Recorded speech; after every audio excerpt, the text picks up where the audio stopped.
देवेंद्र फडणवीसांचं राज्यातलं हे शेवटचं अधिवेशन आहे। देवेंद्र फडणवीस 2029 पर्यंत मुख्यमंत्री पदावर दिसणार नाहीत।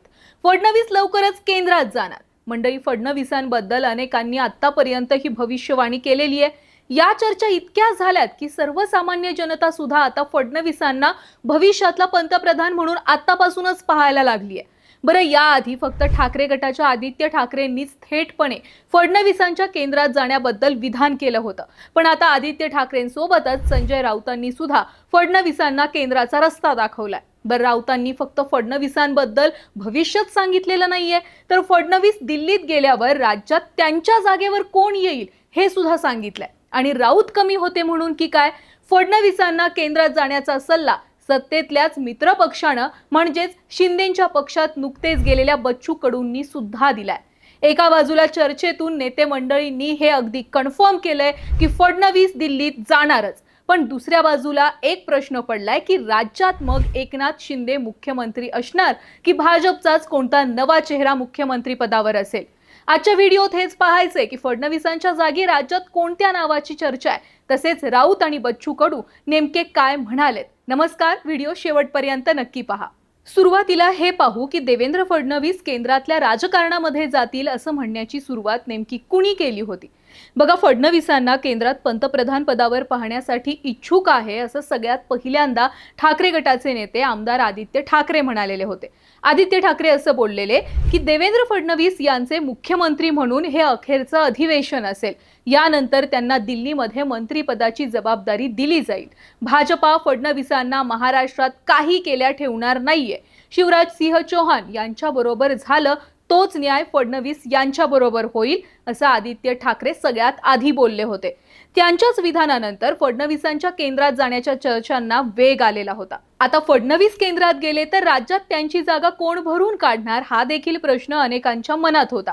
काही राजकीय तज्ञ असं म्हणत होते की एकनाथ शिंदे आणि अमित शहांची जवळीक शिंदेंना राज्यामध्ये पुन्हा मुख्यमंत्री पद देऊ शकते। आता राजकीय तज्ञांचा जो अंदाज होता तोच अंदाज काही वरिष्ठ पत्रकारांनी सुद्धा वर्तवला होता। बरं, पत्रकारच नाही तर शिंदे गटाचे आमदार बच्चू कडू यांनी सुद्धा याबाबत सूचक विधान केलंय। बच्चू कडू असं म्हणालेत की महाराष्ट्रातल्या प्रत्येक माणसाला वाटतं की महाराष्ट्रातल्या नेत्यानं देशाचं नेतृत्व करावं। एक काळ असा होता की देशभरात मराठ्यांचं राज्य होतं, त्याचप्रमाणे देवेंद्र फडणवीसांनी मराठे म्हणून दिल्लीला जावं आणि देशाचं उज्ज्वल स्वप्न पूर्ण करावं। फडणवीस दिल्लीला गेले की राज्याचं नेतृत्व एकनाथ शिंदे यांच्याकडे सोपवावं। एकनाथ शिंदे यांनी उठाव केला म्हणून महाराष्ट्रात भाजप सत्तेत परत आली, त्यामुळे संख्याबळाचा विचार न करता नैतिकतेच्या आधारावर राज्याचं नेतृत्व एकनाथ शिंदे यांना मिळालं पाहिजे असं बच्चू कडूंनी म्हटलंय। आता कडूंच्या विधानावरून हे निश्चित झालंय की येत्या काही दिवसांमध्ये फडणवीस केंद्रातल्या राजकारणात दिसणार, पण यासोबतच आणखी एक गोष्ट क्लिअर झाली आहे, ती म्हणजे फडणवीस केंद्रात गेले तर राज्यात शिंदे गट मुख्यमंत्री पदासाठी 100% अडून बसणार आहे। स्वतः एकनाथ शिंदेंचेही त्यासाठी अनेक प्रयत्न सुरू आहेत असं त्यांच्या सततच्या दिल्ली वारीवरून आता लक्षात येत आहे।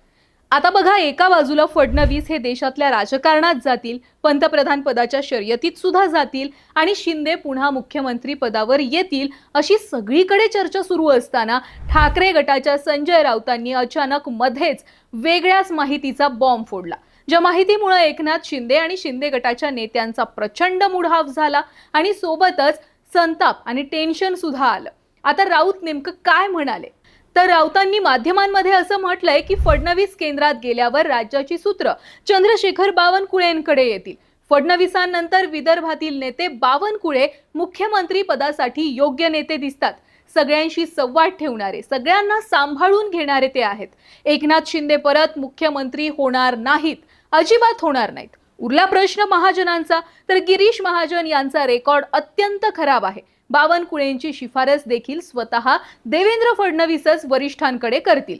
फडणवीसांनी 2029 आधीच पंतप्रधान व्हावं, आमच्या त्यांना शुभेच्छा आहेत असं म्हणत राऊतांनी शिंदे गटात चिंतेची वात पेटवून दिली आणि सोबतच राज्यातल्या जनतेच्या कानावर पुढचा मुख्यमंत्री शिंदे नव्हे तर बावनकुळे असतील हे सुद्धा घातलं।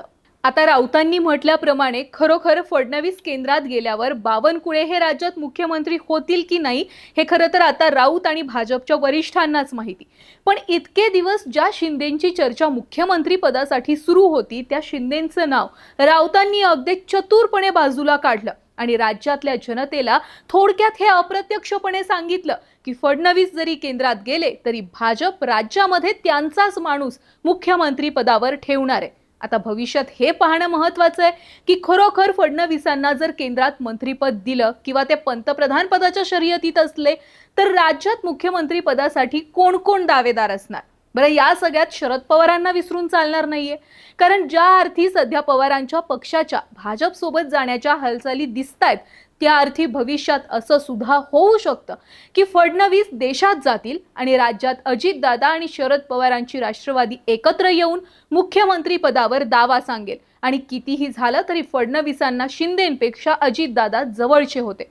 थोडक्यात जर फडणवीस आणि पवारांमध्ये तह झाला तर या तहाचा फटका शिंदेंना बसू शकतो आणि शिंदे मुख्यमंत्रीच काय सत्तेतून सुद्धा अदृश्य होतील. असो, तुम्हाला काय वाटतंय? जर फडणवीस केंद्रात गेले तर राज्यात त्यांच्या जागी कुणी मुख्यमंत्री झालं पाहिजे? तुमची प्रतिक्रिया कमेंटमध्ये आम्हाला नक्की सांगा आणि हो, ऑनलाईन नेताला फॉलो आणि सबस्क्राईब नक्की करा.